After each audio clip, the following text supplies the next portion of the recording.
Muy bien, me gustaría que me acompañarais, quienes hayáis traído la Biblia, el iPad, la aplicación de móvil, en definitiva las Sagradas Escrituras, sean en el formato que sea, que las abráis, las conectáis o las encendáis, y vayamos a Juan. Me ha costado decidirme, porque es una historia que aparece en 3 de los 4 evangelios, en Mateo, en Marcos y en Juan, aunque en Lucas aparece ahí una leve referencia, pero no lo suficientemente extensa como para sacar una enseñanza muy profunda, ¿no? Entonces me he decantado por Juan. Vamos a ver, antes de leer, ¿no?, este párrafo del capítulo 12 de Juan, desde el versículo 1 al versículo 8, en qué entorno, en qué contexto se está encontrando Jesús en ese momento. Jesús, habían sucedido un montón de cosas, ahora no vamos a narrar todas las andanzas del ministerio de Jesús, pero nos estamos encontrando ya en los últimos días.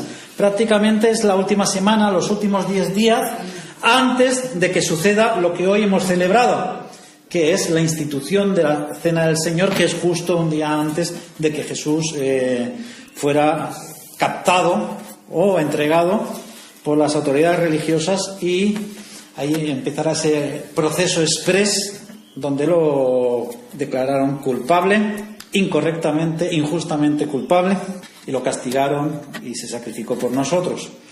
Pues en ese contexto previo, Jesús ya estaba perseguido, no por las autoridades religiosas, ya era una persona non grata.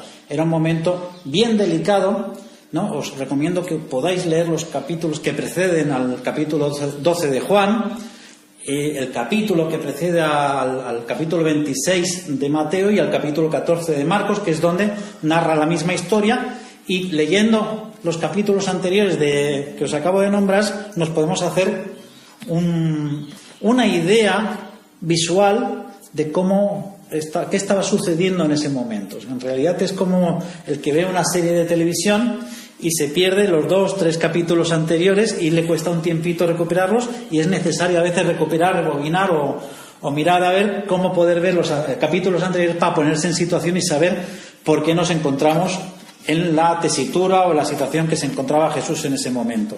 Así que Jesús estaba siendo perseguido, pero seguramente por la cosa más básica de todas, porque no le reía las gracias a las autoridades religiosas.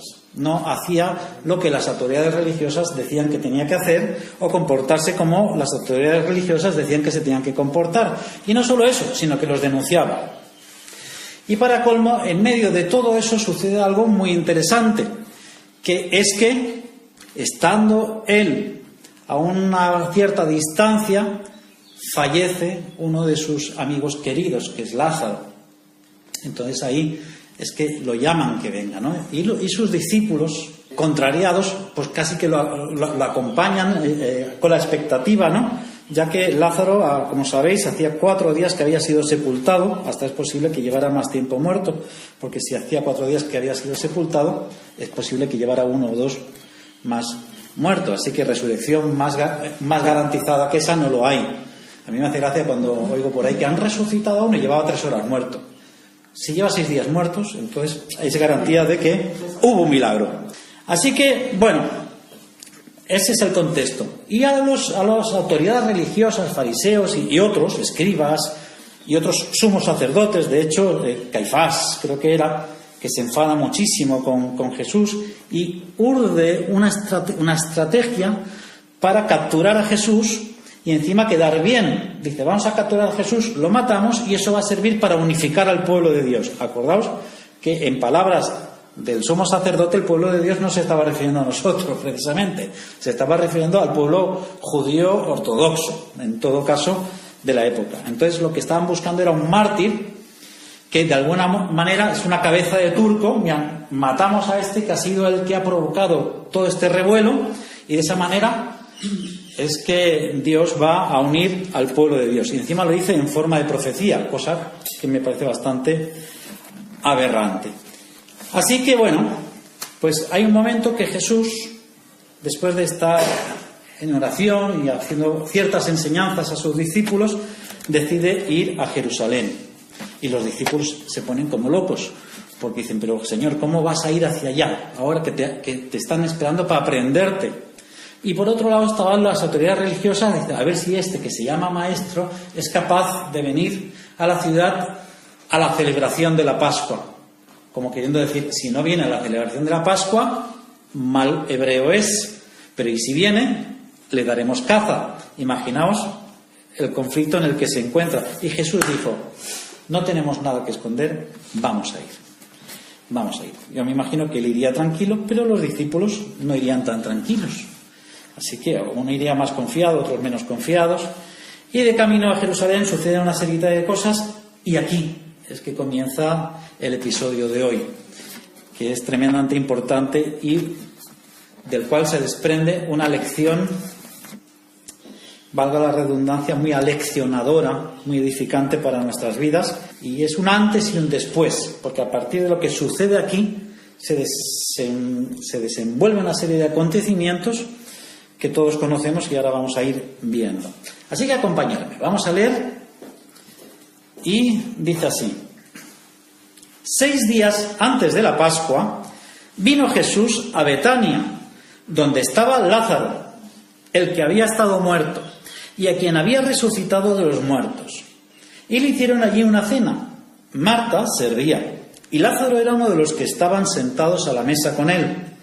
Entonces María tomó una libra de perfume de nardo puro, de mucho precio, y ungió los pies de Jesús y los enjugó con sus cabellos, y la casa se llenó del olor del perfume. Y dijo uno de sus discípulos, Judas Iscariote, ¿hijo de quién? De Simón, el que le había de entregar: ¿por qué no fue ese perfume vendido por 300 denarios y dado a los pobres? Pero dijo esto, dice Juan, no porque cuidara de los pobres, sino porque era ladrón, y teniendo la bolsa, sustraía de lo que se echaba en ella. Entonces Jesús dijo: déjala, para el día de mi sepultura ha guardado esto, porque a los pobres siempre los tendréis con vosotros, mas a mí no siempre me tendréis. He de reconocer que la historia de Lázaro, Marta y María es de esas historias de los evangelios que me apasionan, y de verdad que si me gustaría hacer una película algún día sería sobre toda la vida de estos 3 hermanos, porque da para mucho. Podemos recordar, ¿no?, la imagen de María, siempre María la que estaba pendiente de Jesús, y Marta la inicua que siempre estaba sirviendo nada más. Parece que esté así pintado, pero realmente hay que leer más detalladamente para saber que no se estaba refiriendo a tan secamente con esa expresión a María y a Marta. Pero sí que me gusta recordar a María sentada siempre a los pies de Jesús, escuchando sus enseñanzas, tal como dice la palabra, escuchando sus enseñanzas. Y la imagen que tenemos de María es escuchando a Jesús, sentada a sus pies. Y siempre me he preguntado por mucho tiempo, ¿cuáles eran las enseñanzas que estaría escuchando María? Leyendo y leyendo y leyendo, descubrí cuáles eran las enseñanzas que escuchaba María, pero de eso también hablaremos otro día. Así que vamos a ir desgranando un poquito lo que acabamos de leer. Mantener la atención, prestar atención, porque estoy convencido de que en la palabra de Dios hoy Dios nos va a hablar. Bien, comienza así este párrafo. Jesús es ungido en Betania. Vamos a irlo leyendo así por partes. Dice que 6 días antes de la Pascua, acordaos que la Santa Cena se hizo para la Pascua, justo el día antes. Ya os acordáis cuando hablábamos sobre la Pascua, en qué consistía. Bueno, pues ahí lo podéis recuperar en las grabaciones que se graban, todo lo que hablamos, qué es lo que sucedió ese día de la Pascua. Y aquí Juan dice que fueron 6 días antes. Hay un conflicto, para los que os guste averiguar un poquito, hacer un poco de exégesis en la palabra de Dios, porque la misma narración de Marcos y de Mateo dice 2 días antes. Pero bueno, averiguando un poquito, ¿no?, en qué estilo está escrito, es como cuando Juan le llega este testimonio. Acordaos que Juan escribe el libro de Juan casi 60 años después de que sucedieran estos acontecimientos. Imaginaos que si yo tengo que decir lo que me sucedió hace 2 semanas, me olvidaré de algún detalle. Imaginaos 60 años después. Y este sentido con el que se dice 6 días antes es como decir, para nosotros cuando decimos 4 días antes, que es una forma de decir un poquito antes de la Pascua, es decir, la última cena y la traición, que es inmediatamente después de esto, vino Jesús a Betania. Betania era una aldea, era la aldea donde vivían Marta y María junto con su hermano Lázaro. Podemos encontrar esa historia en el Evangelio de Lucas. Betania estaba a muy poquito, no llegaba ni a un día de Jerusalén, a muy poquito, como ir andando de aquí a la Maquinista. Realmente cerca, lejos para ir andando, pero realmente se podía hacer en un solo día o en una sola tarde.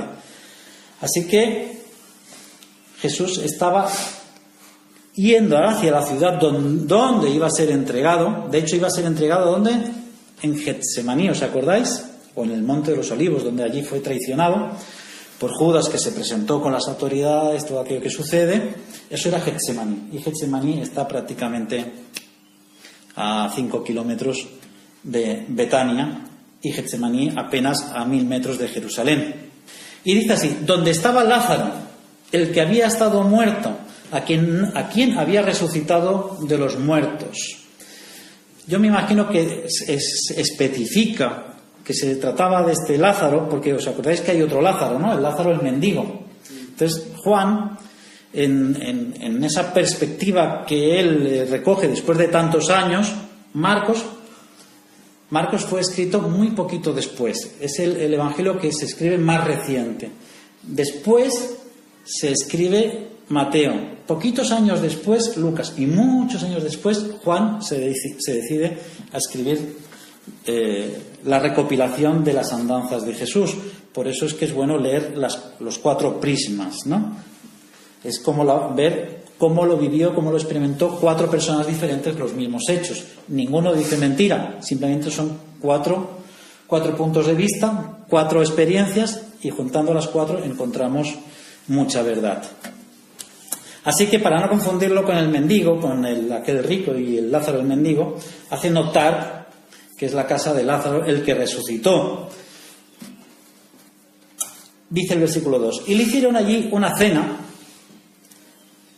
donde Marta servía. Pensemos que en esta cena él iba con sus discípulos. Llevaba 12 discípulos. El 13 nos encontramos con Marta, María, que aparece ahora mismo, Lázaro. ¿Cuántos van ya? 13, 14, 15, 16. Al menos 17 personas habían ahí en ese momento. Marta, siempre tan servicial, posiblemente era la encargada de la casa, la mayor. Y dice que Lázaro era uno de los que estaban sentados a la mesa con Jesús. Marta estaba sirviendo y Lázaro era uno de los que estaban sentados con él. Posiblemente los 3 hermanos eran huérfanos. Notad aquí una cosa muy interesante que nos va a ayudar a entender lo que viene ahora más adelante. Cuando él habla de la casa de Betania, ¿no?, que se está refiriendo al lugar donde estaba Lázaro, o podría haber dicho perfectamente la casa de Marta, o la casa de Marta, Lázaro y María, ¿no? Sino que no dice nada, el lugar donde estaba Lázaro. Tan solo Mateo y Marcos dice que era la casa de Simón el leproso. ¿Os suena un poquito la historia? ¿Por qué llamar la casa de Simón el leproso? Primero, si era la casa de un tal Simón que era leproso, ahí no podía estar. ¿Era Simón el padre de Marta, María y Lázaro?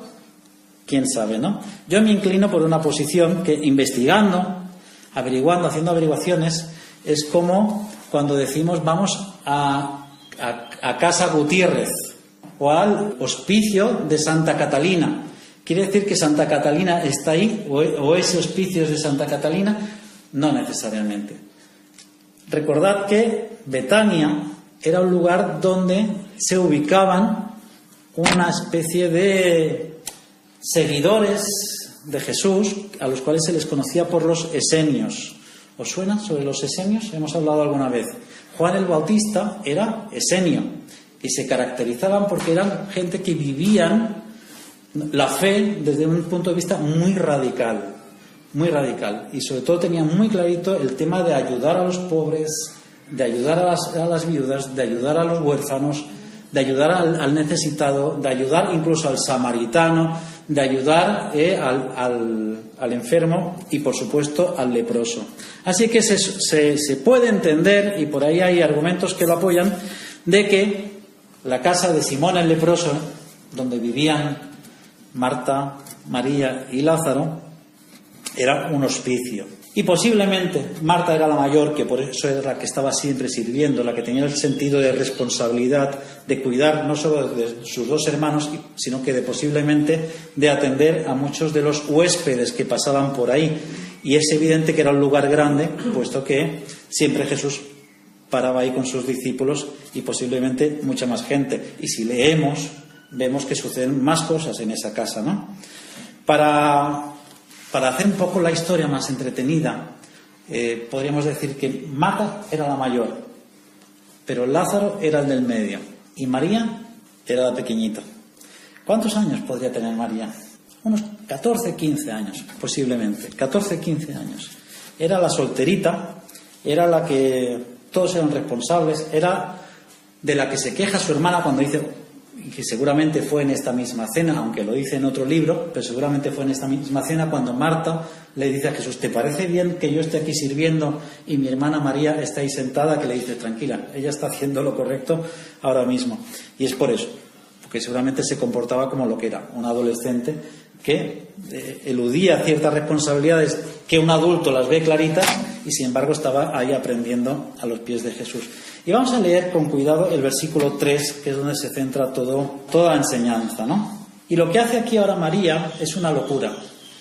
Es algo impropio a más no poder.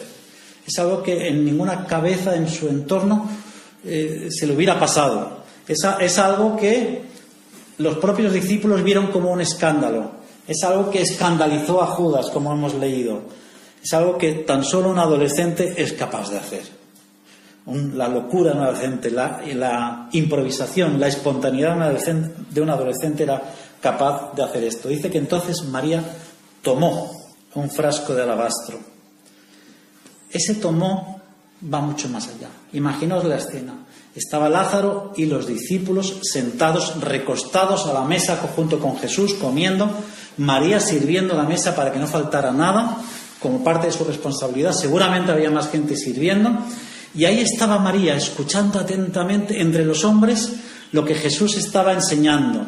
A María seguramente no le sentó nada bien que ella estuviera ahí entre los hombres, que era cosa de hombres eso, ¿no? Pero María estaba ahí a los pies de Jesús, aprendiendo, y Jesús estaba enseñando, interpretando las Escrituras, diciendo lo que él había venido a hacer, diciendo lo que él iba a hacer, diciendo lo que iba a suceder. Y ahí estaba María. Y de pronto, como algo pasa por la cabeza de María. María de pronto desaparece de la sala, sale corriendo y vuelve con un frasco de alabastro. No lo tenía ahí al ladito. Fue a por ese frasco de alabastro. El alabastro, no sé si alguna vez habéis podido ver cómo es un frasco de alabastro. Lo más parecido al alabastro que he encontrado, lo llevo buscando, pues yo tenía, pero esas cosas que te vas deshaciendo, es un jarrón que hay ahí detrás, que está hecho de un cristal muy parecido al alabastro, que luego lo podéis ver. Pero el frasquito de alabastro, le pedí a mi hermana que me trajera esto, porque esto era de mi abuela, esto tiene más de 100 años. Era algo semejante, pero con el cuello estrecho mucho más largo y posiblemente un poquito abombado en la base para que hiciera un poquito de estabilidad y con un tapón en forma de rosa. ¿Cómo se sabe eso? Porque eran así en esa época, ¿no? Se han descubierto cientos por ahí en los descubrimientos arqueológicos, no que me lo estoy inventando, ¿no? Pero para que podáis tener una imagen visual de cómo era ese tarro, era muy semejante en tamaño, sobre todo en tamaño, que por eso le pedí que lo trajera a este, pero os lo podéis imaginar en alabastro, que es como un mármol, casi transparente, muy finito, muy moldeable, y con ese aspecto y ese tamaño. El alabastro era tremendamente caro en esa época. Hoy es barato porque es fácil y hay buenas canteras de alabastro, pero en esa época era muy difícil porque no había las herramientas para trabajar el alabastro de una forma cuidadosa. Había herramientas para trabajar el mármol porque era tan duro, le podían dar fuerte, pero el alabastro no, se quebraba.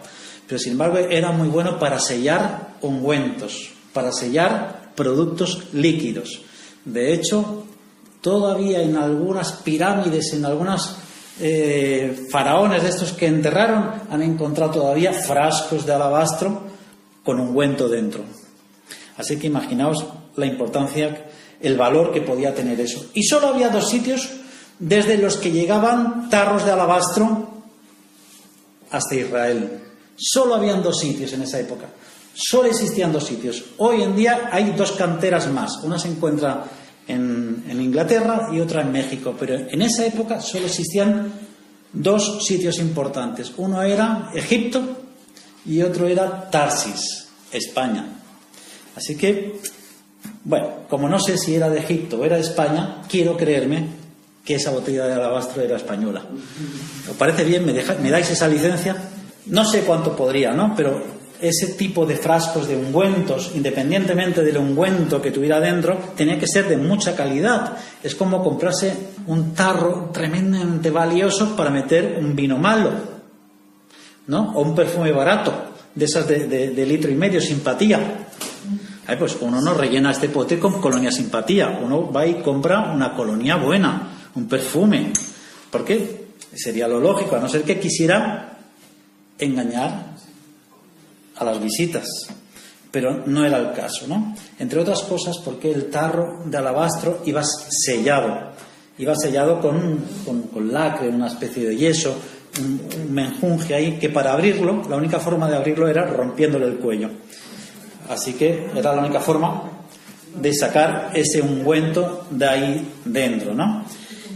Y dice así, vuelvo a repetir. Entonces María tomó un frasco de alabastro. ¿De cuánto? De 1 libra.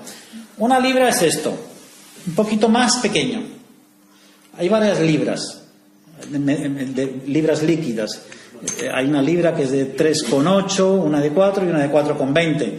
Me quedo con la del medio, que son con 400 mililitros, más o menos algo más grande que una lata de Coca-Cola. O sea, algo más pequeño que esto.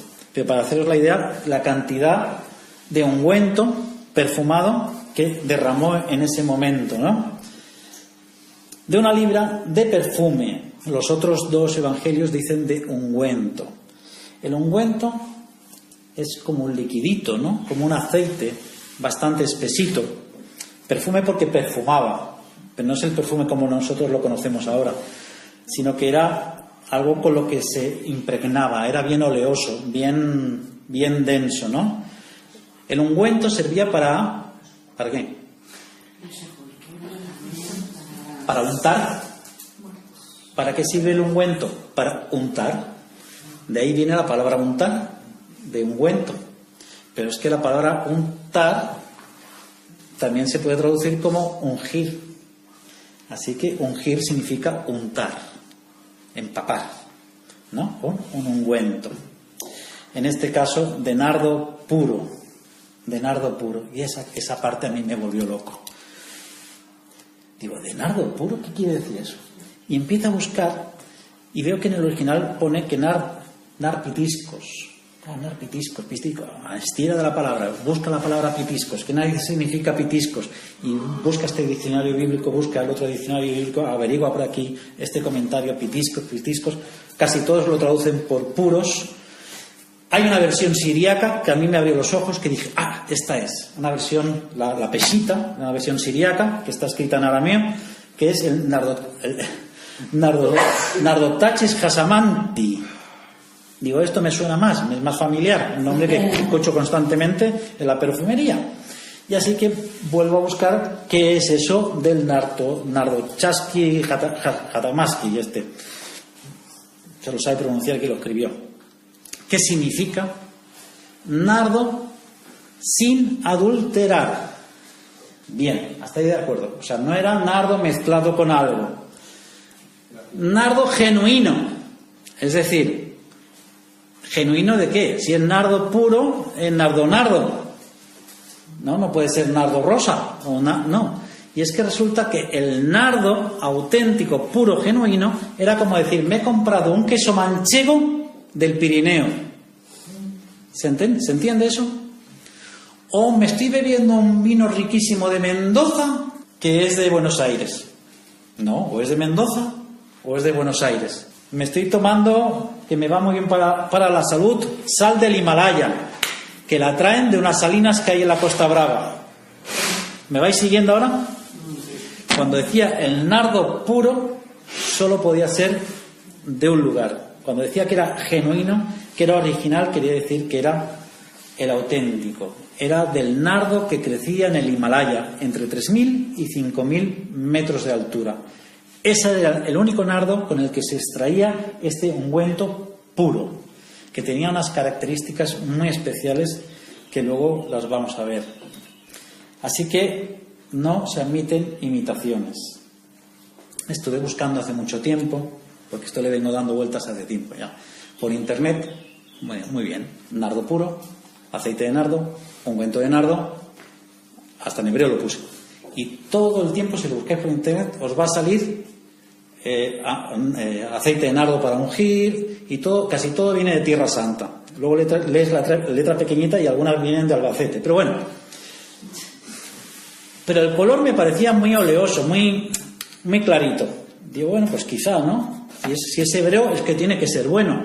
Nos olvidamos que el 95% de los hebreos no creen en Dios.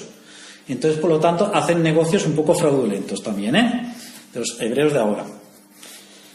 Así que volví otra vez a la Biblia siríaca y busqué el nardo tachis hasamansi.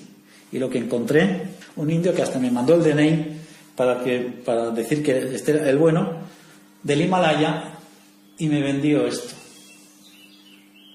Y ahora hablaremos un poquito más de esto. Esto es nardo puro. Dice así: 1 libra de perfume de mucho precio. De mucho precio. O sea, que era carísimo. Y ese mucho precio solo aparece 2 veces en la palabra de Dios. Aquí y en 1 de Pedro 1:7, donde dice esto: para que, sometida a prueba vuestra fe, mucho más preciosa que el oro, el cual, aunque perecedero, se prueba con fuego, sea hallada en alabanza, gloria y honra cuando sea manifestado Jesucristo. La curiosidad. O sea, esta palabra mucho precio en griego, que no sé cómo se dice, que aparece aquí, ¿no?, en el versículo 3 de Lucas 12, solo aparece también en 1 Pedro 1:7, cuando dice más preciosa, o sea, de mucho precio. Pero ¿cuándo es que se sabía que esa fe era de mucho precio? Cuando era sometida a prueba. ¿Cómo podemos saber que no nos están dando nardo por liebre? Cuando sometemos a prueba lo que nos venden. ¿Cómo podemos saber que nos están vendiendo queso manchego que es de La Mancha?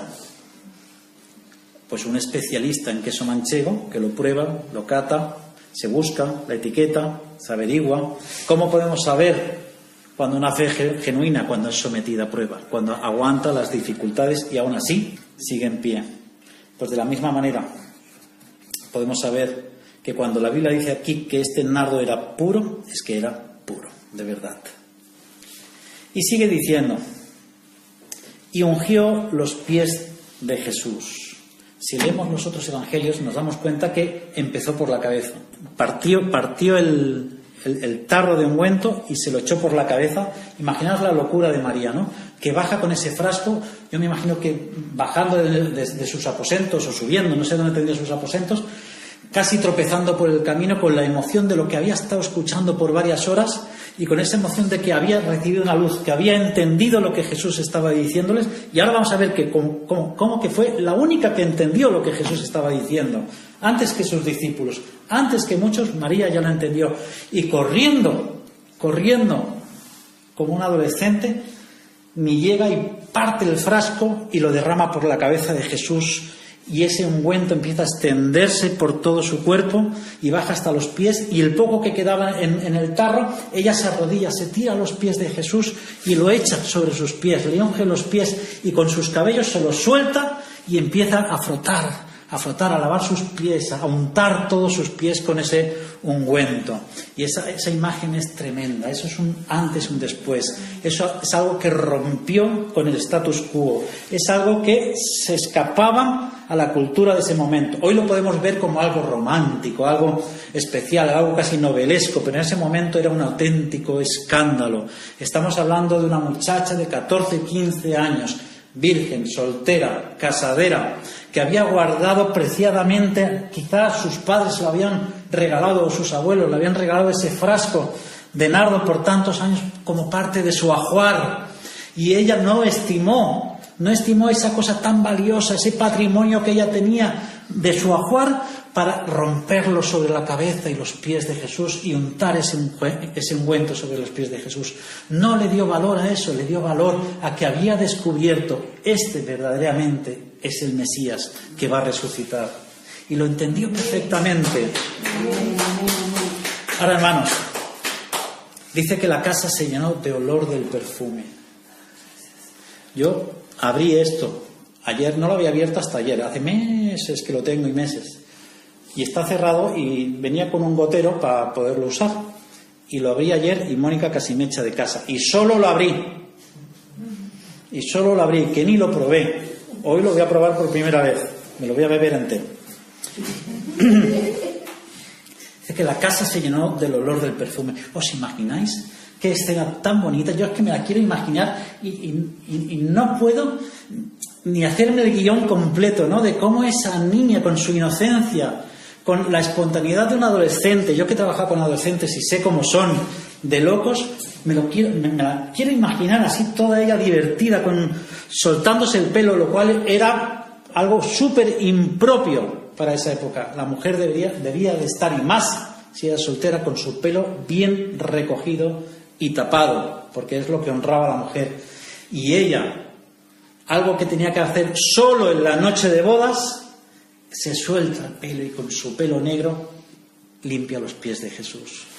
Y hace algo mucho más grande y más auténtico todavía. Se tira a los pies de Jesús. Se tira a los pies de Jesús. Eso solo se hacía para adorar. Solo se hacía para adorar. Ni aun Pedro, cuando Cornelio le sale a recibir, que se arrodilla a los pies de Jesús para adorar a Dios, que le dice que yo también soy hombre. No le estaba adorando a Pedro, si lo leéis bien. Que yo también soy hombre. Pedro no lo permite, porque postrarse a los pies de un hombre para adorar solo se hacía ante Dios. Y esta chica, con su juventud, con su inocencia, con lo que solo podía haber aprendido de Jesús en ese día o esos 2 días que Jesús llevaba hospedado en su casa, y con la única experiencia de haber visto a su hermano resucitado, entiende las maravillosas enseñanzas del Señor. Versículo 4. Y dijo uno de sus discípulos, ¿quién? Judas Iscariote. ¿Hijo de quién? De Simón. ¿En casa de quién estaban?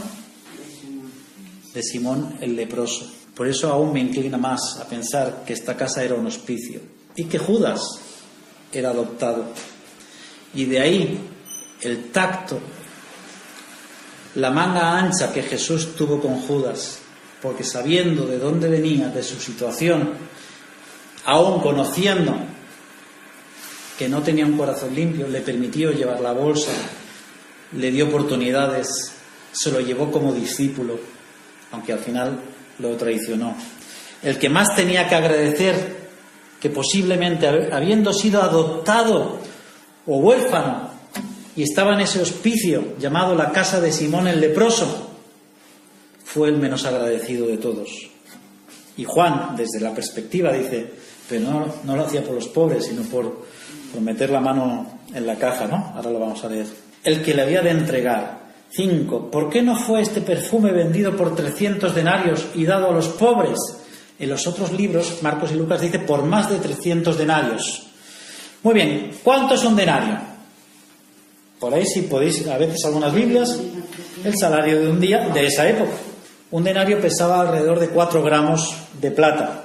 Estamos igual que con la libra. Hay quien dice 3,8 y otros 4,2, unos 4 gramitos de plata. Es decir, 300 denarios eran más o menos unos 12 kilos de plata. 12 kilos de plata hoy en día cuestan unos 1.700 euros. Eso significa que si un denario era el salario de un día, esta gente cobraba 5,6 euros por día. No está mal, teniendo en cuenta que era hace 2000 años. Poco a poco se va acercando al sueldo que cobro yo. Pero bueno, este frasquito tiene 5 mililitros. Este tiene 400 mililitros. Este frasquito a mí me ha costado 16 euros. Si yo hubiera comprado un frasco como el que derramó, me hubiera costado 1.200 euros. Hoy es una auténtica barbaridad para un perfume. Pero es que si conocemos y averiguamos la inflación, lo que suponía esa cantidad, 12 kilos de plata para esa época, era una auténtica barbaridad. Era algo, como dicen, el sueldo de 300 días, de casi un año. Un talento, ¿os acordáis de la parábola de los talentos? Un talento hebreo eran casi 50 kilos de plata. Estamos hablando casi un cuarto de un talento. Y con un talento, en teoría, se podía negociar, que por eso el amo del terreno, ¿os acordáis de la historia? Le da un talento a cada uno, explótalo. Dice, un talento, qué miserable, porque a la mente nos viene una moneda. Dice, y enterró su talento. No, enterró 50 kilos de plata. Si hablamos del talento hebreo. Así que tenemos eso, que esta mujer derramó el valor de 300 moneditas como esta Sucede otra cosita. Aquí tenemos a Judas que está diciendo por qué este perfume no fue vendido, ¿no? Por 300 denarios y dado a los pobres. Y en el versículo 6 dice, pero dijo esto lo dice Juan, no porque se cuidara de los pobres, a los pobres no le importaban para nada, sino porque era ladrón y teniendo la bolsa sustraía de lo que se echaba en ella. Y posiblemente él vio una oportunidad ahí tremenda, que si esta mujer en vez de derramar el ungüento sobre Jesús, lo hubiera ofrendado a Jesús, él seguramente hubiera hecho un buen negocio con ese ungüento. Vete a saber si no lo hubiera vendido por 300 o más y hubiera dicho, nos dieron 100, bien vendido. Y él hubiera hecho su propio negocio. Pero es que Judas no podía soportar la situación a la que había llegado. Ya llevaba un tiempo siguiendo a Jesús. Él iba como uno más de sus discípulos a todas partes. Alguna vez había arrugado un poquito el morro, alguna vez se había enfadado, pero esto ya no podía tolerarlo más. Judas esperaba, como muchos de los judíos de la época, un Mesías, pero un Mesías que fuera un guerrero, un libertador, uno que viniera a derrotar naciones, a derrotar al maligno, que en esa época era Roma. Él esperaba ahí un pueblo triunfante tras el Mesías, y lo que se encuentra es un Jesús sencillo, humilde, manso, de que lo que habla es de paz, de amor, de perdonar al enemigo, de ayudar a los pobres. Sí, pero ¿qué está diciendo este hombre? Eso no entraba dentro de su estructura de lo que él esperaba del Mesías. Y es que Dios no se muestra como nosotros queremos que se muestra como a él le da la real gana, porque es el rey. Como él quiere. No se nos olvide, porque a veces de nosotros sale ese pequeño Judas que llevamos dentro, creyendo que Dios se ha de manifestar en nuestra vida y en nuestro entorno como nosotros queremos. Lo más asombroso de esta historia, hermanos, es que este mismo Judas que se rebotó al ver que se desperdició 300 denarios de perfume derramados como unción sobre la cabeza de Jesús, no pudo resistirlo y salió a buscar a los que andaban buscando a Jesús para prenderle. Y les dijo, yo sé dónde está, ¿qué me dais? ¿Qué me dais? ¿Y os acordáis que le dan 30 monedas de plata? ¿Por qué no vuelve a decir denarios? Si ya estaba hablando de denarios. ¿Quién es quien paga a Judas? Los denarios es una moneda romana, mientras que la moneda judía, que son los que pagan a Judas, de hecho paga las autoridades religiosas que manejaban explícitamente o mayoritariamente una sola moneda, el siclo, que era 4 veces mayor, casi 5 veces más grande que el denario.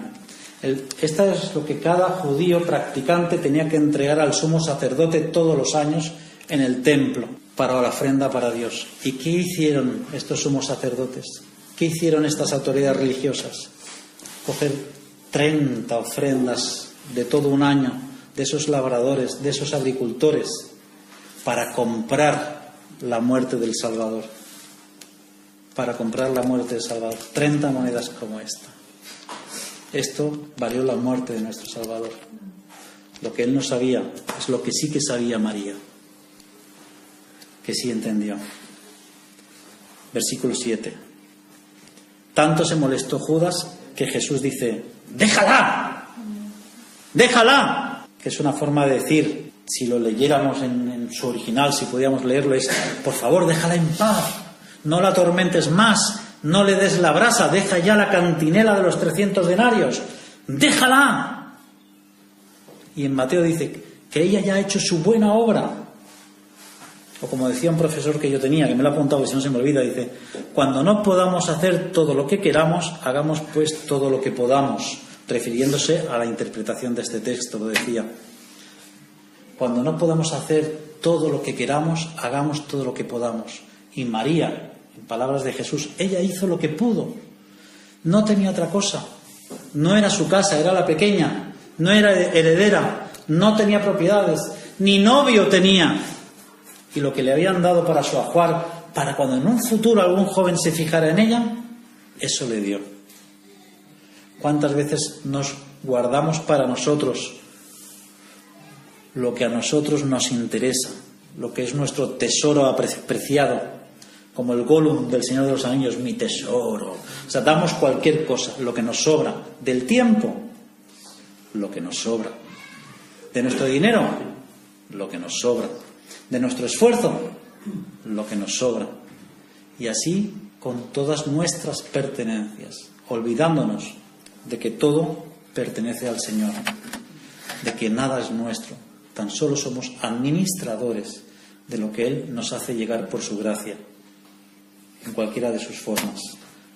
Y ella lo entendió, ella lo vio clarito, como una luz, su mente se abrió y no le importó soltarse el pelo, arrimarse a un hombre soltero, una chica soltera. No le importó arrodillarse delante de un ser humano, que es como lo consideraban todos, sabiendo que se estaba arrodillando delante del Dios verdadero. Y lo más importante son las palabras de Jesús, que dice: para el día de mi sepultura ha guardado esto. Y esto podía ser de locos, porque el nardo nunca se usaba, nunca para las sepulturas. El nardo nunca. Solo se usaba para las bodas, para la noche de bodas. El nardo tenía tres cualidades, muchas, pero tenía tres cualidades que eran muy apreciadas por el pueblo hebreo. Ayudaba a la fertilidad, calmaba los nervios y es antiséptico. Tres cualidades idóneas para una noche de bodas. Idóneas. Y solo se usaba eso. De hecho, podemos ver en Cantar de los Cantares, capítulo 1, versículo 4, creo que es, que dice la novia cuando se presenta delante del novio, dice: mi nardo ya está dando su olor. Se está refiriendo a eso. Ella ya venía untada del óleo de nardo para presentarse delante de su novio en la noche de bodas. Solo se usaba para eso. Entonces, ¿cómo? Dice Jesús: ella me ha untado para mi sepultura, porque eres la única que entendió, y nadie más lo entendió hasta que no pasaron los acontecimientos de que Jesús no iba a ver la muerte. Jesús no iba a ver la muerte, ni nunca fue amortajado para sepultura. Porque cuando Él muere en la cruz, que José de Arimatea reclama su cuerpo rápidamente porque quedaban 3 horas para que se pusiera el sol y en día de reposo no se podían enterrar los muertos, se lo llevan rápido y con 4 vendas lo meten dentro de la tumba, y al pasar el día de reposo es que van Marta, María y otras cuantas, y Nicodemo, creo que era, ahí sí, ya con los ungüentos de mirra, óleos, etcétera, para untar al cadáver, y nunca lo encontraron, porque dice: ¿a quién buscáis? No está aquí, ha resucitado. Y María fue la única que lo había entendido con antelación.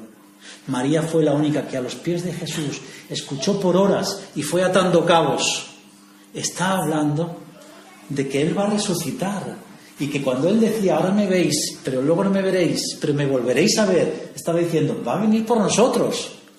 Él vuelve, Él va a resucitar, lo comprendió perfectamente. Versículo 8, termina el párrafo diciendo: porque a los pobres siempre los tendréis con vosotros, mas a mí no siempre me tendréis.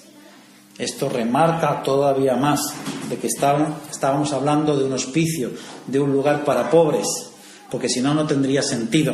Cuando él siempre estaba enseñando que hay que ayudar a los pobres y se dedicó todo su ministerio a ayudar a los pobres.